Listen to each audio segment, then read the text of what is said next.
ఏ నాయకుడైనా రెడ్డి అధికారంలోకి వచ్చినా నాయుడు అధికారంలోకి వచ్చినా ఎస్సీ వర్గీకరణ చేయమని 30 సంవత్సరాల నుంచి మా నాయకుడు కూడు నీళ్ళు లేకుండా నిద్ర ఆహారం లేకుండా ఎస్సీ రిజర్వేషన్ చేయండి, మా మాదిగ బిడ్డలు బాగుపడాలా, మా మాదిగలు వెనకబడిపోయినారు, అందరూ అభివృద్ధిలోకి వచ్చారు.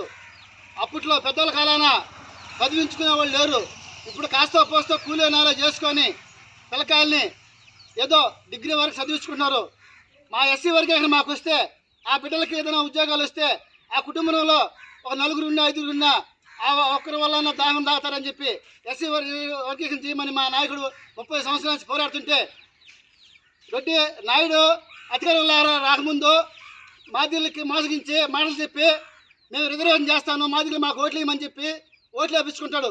ఓట్లు వేసి గెలిచిన తర్వాత మాదిగలు ఎక్కడ ఉన్నారని చెప్పి ఆలోచన కూడా లేకుండా పోతుంది.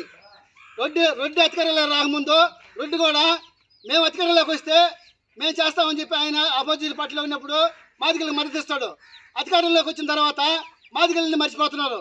కానీ ఈ రెడ్డి ప్రభుత్వం, ఈ నాయుడు ప్రభుత్వం మమ్మల్ని దళితుల్ని, ఎస్సీ ఎస్టీ బీసీలు, మైనారిటీ ఉపకులాలని ఏది పట్టించుకోకుండా వాళ్ళ వరకే వాళ్ళు ఒకరినొకరు నివసించుకొని సరిపోతుంది. కానీ అంబేద్కర్ రాసిన రాజ్యాంగం ప్రకారం ఏదైతే చట్టంలో అమలుపరచాలా, రాష్ట్రంలో ప్రజలందరూ సమానంగా హక్కులు వాళ్ళకి చేరాలా అనేది ఆలోచన లేకుండానే నాయుడు ఆయన పరిపాలనలో ఉన్నప్పుడు ఆయన ఏం చేశాడా, ఆయన ఎంత తిన్నాడా, ఆయన ఏం మోసం చేశాడని ఈయన విమర్శించడం, రెడ్డి పరిపాలనలో ఉన్నప్పుడు ఈయనేం మోసం చేశాడా, ఈయనేం తిన్నాడా, ఈయనేం న్యాయం చేశాడా ఈ విమర్శించడానే ఎస్సీ ఎస్టీ బీసీ మైనార్టీ ఉపకులాలు వీళ్ళకి సందాల్సిన న్యాయం ప్రకారం వాళ్ళ వాటా వాళ్ళకి చెందుదామే, వాళ్ళ వాటాలు వాళ్ళకి పంచుదామే అనే ఆలోచన లేకుండా ఇట్లా మా ఎస్సీ ఎస్టీ బీసీ మైనార్టీ ఉపకులాలందరినీ అనగదొక్కుతున్నారు. కానీ ఇది మీరు తెలుసుకొని ఇంకనైనా ఎస్సీ ఎస్టీ బీసీ మైనార్టీ ఉపకులాలందరికీ సమానమైన న్యాయం చేయకపోతే ఎస్సీ వర్గీకరణ చేసి రాబోయే 29లో ఈ దఫా ఎట్టా కాలం గడిచిపోయింది కాబట్టి ఇంకనైనా మాకు కానీ సరైన న్యాయం చేయకపోతే ఈ సూరి మేము ఎస్సీ ఎస్సీ ఉపకులాల ఎవరో ఒకరు మేమే సీఎంగా ఉండి మేమే అన్ని కులాలు కూడగట్టుకొని మేమే నిలబడి రెడ్డి నాయుడు అనే వాళ్ళు అధికారంలో లేకుండా చేయాల్సి వస్తుంది.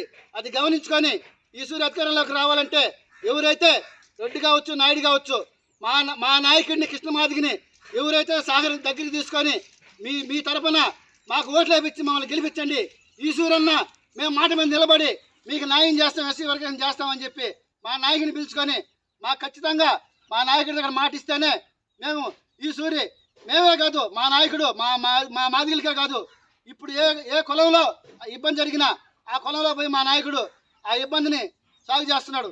కాబట్టి మా నాయకుడిని అందరూ గౌరవిస్తారు. కాబట్టి మా నాయకుడు ఏ మాట చెప్తా ఆ మాట ప్రకారం ఎస్సీ ఎస్టీ ఉపకులాలంతా మైనార్టీ ఉపకులాలంతా నిలబడి మాట మీద ఆయన మాటకి మనం గౌరవిస్తాము, ఆయన మాట ప్రకారం కూడా మనం పోదామని ఆలోచిస్తారు.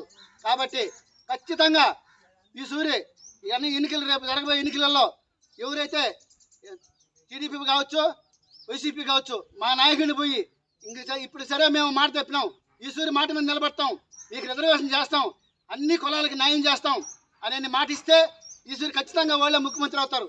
కాబట్టి దీని ప్రతి గ్రామంలో రాష్ట్రంలో మేము ఎంఆర్పీసీ లీడర్లు ప్రతి గ్రామం పోయి మా మాదిగలు తెలియపరిచి ప్రభుత్వం చేసిన మోసాన్ని తెలియపరిచి ఖచ్చితంగా మా నాయకుడు ఎవరు చెప్తే వాళ్ళు ఓటేసేటట్టు మేము చేస్తాం.